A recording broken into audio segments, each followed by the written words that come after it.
So Wild Hearts released on February 16th for all next-gen gaming platforms, so the PS5, Xbox Series X, and Series S, and Microsoft Windows through the EA app. It's been about a week and a half, so it's safe to say, in my opinion, that this game is pretty decent, from the customization to the beasts that you hunt, ranking from 1 to 5 stars, with 5 being the most difficult to defeat. I'd say this game is worth the discussion. So let's see if we can talk about it for a bit.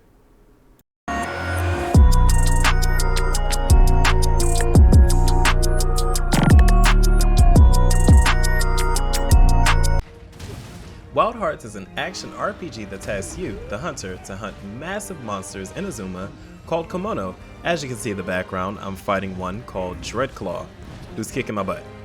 Ancient technology called Katakuri will help in the success of your hunts. And yes, before we go any further, this game borrows heavily from Monster Hunter, which is not bad. If you're a fan of Monster Hunter, you're definitely going to be a fan of Wild Hearts. So Katakuri helps track, attack, and defend against Kimono. Not only that, but you can conjure many things to help you get around the map easier, like zip lines, gliders, crates, wind vortexes, and more. Now there are 3 types of Katakuri: Basic, Fusion, and Dragon. In order to create those, you'll need Thread, which can be found by using your Hunter Vision, which highlights nearby rocks and trees where you can harvest for more. There's over 20 Katakuri weapons and tools that you can create. Also, there are many resources around the world of Azuma that will aid you in battle, from red meat to mushrooms, that will all give you a huge boost before stepping up to Kimono, like this Dreadclaw, a lava back, or even a fume beak, which is a very, very tough crow to go against. So I love the aesthetic of this game and the ease of movement. Battling seems seamless, although the hitboxes are a little everywhere, but you'll soon get the hang of it. So the beautiful colors, amazing graphics, and wonderful scenery makes this game pleasing to any eye. The story is simple and easy to follow. No, I'm not going to spoil anything for you guys. I'm keeping this short and sweet. You'll receive tasks from people around towns to hunt Kimono and gather materials to bring back. That's it. So with the weapons, there are 8 weapons you can choose from. Katakuri Katana, which is a short-range weapon. Nodachi, which is a heavy-weight, close-range weapon. It's a huge sword. A bow.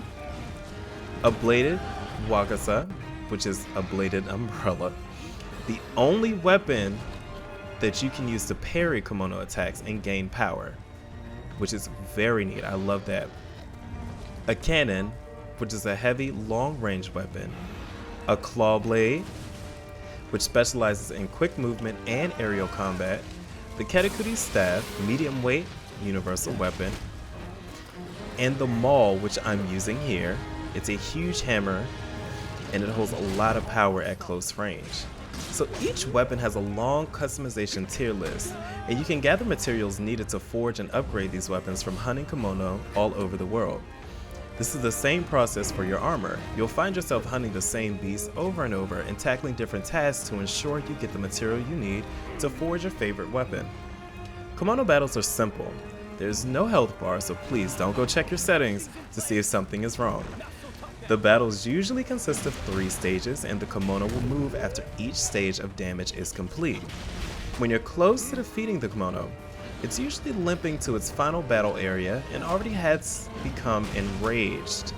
When the Kimono is enraged, it's very powerful and very fast. It usually has a red highlight to it, and you can definitely tell. It'll start conjuring up its own habitat. Maybe it's a big tree or some spikes or anything like that.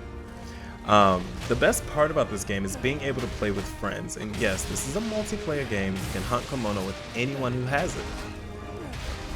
So whenever you begin a hunt, you can join a random player session or start your own and request assistance. You will be paired with 2 people who will help you defeat the Kimono. This is extremely helpful because there are some that will be very hard to defeat on your own, like the fume beak. 34. It took me I'm just gonna say this. It took me 34 minutes to beat the Fume Beak. Okay, look up what the Fume Beak looks like and how it is. But all in all, like I said, this game is really decent, and I believe anyone who is a fan of Monster Hunter should invest in this game. When I put more hours into it, I'll make a more in-depth review for everyone and even post videos on how to defeat Komonos, their weaknesses, and even more. Maybe a few walkthroughs. But until next time, you guys, make sure you like and subscribe and leave a comment. Let me know what you want me to review, if there's anything I should add to this review. But I'll see you next time. Bye.